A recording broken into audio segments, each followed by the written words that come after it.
Kumusta na mga kasitnayan? Ating pag-aaralan sa video na ito ang greatest common factor. Ano nga ba ito?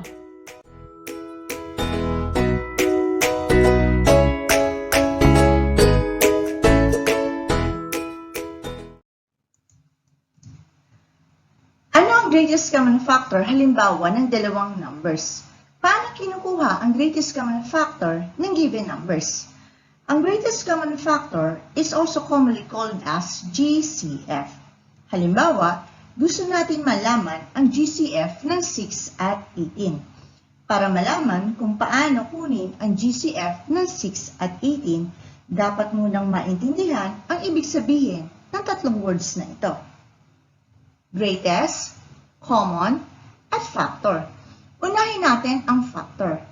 Matatandaan na ang factors ay ang mga sinusulat natin na possible combination ng two numbers to get a product. Halimbawa ay ang 6. One way of writing to get the product of 6 is 1 multiplied by 6. Ang 2, divisible ba siya sa 6? Oo.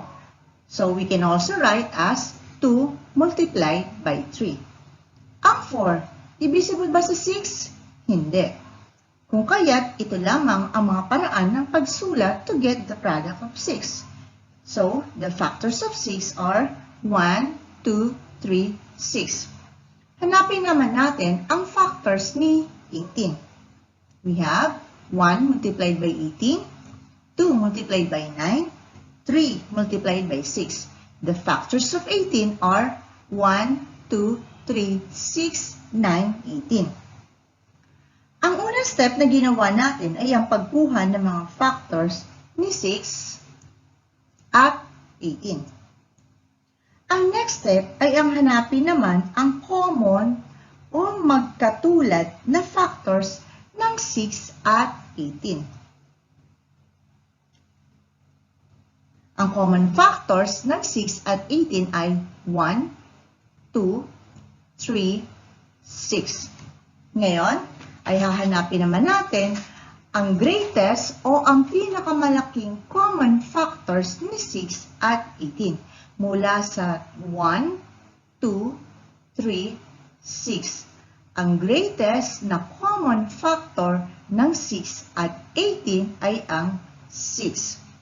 Thus, the greatest common factor or GCF ng 6 at 18 ay 6. Balikan natin kung paano kinuha ang GCF. Una, hanapin ang factors ni 6 at 18.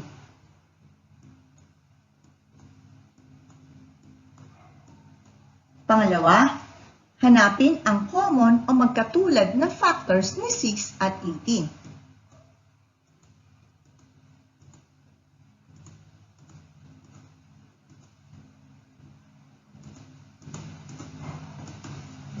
Pangatlo, hanapin ang greatest o pinakamalaking common factor ng 6 at 18.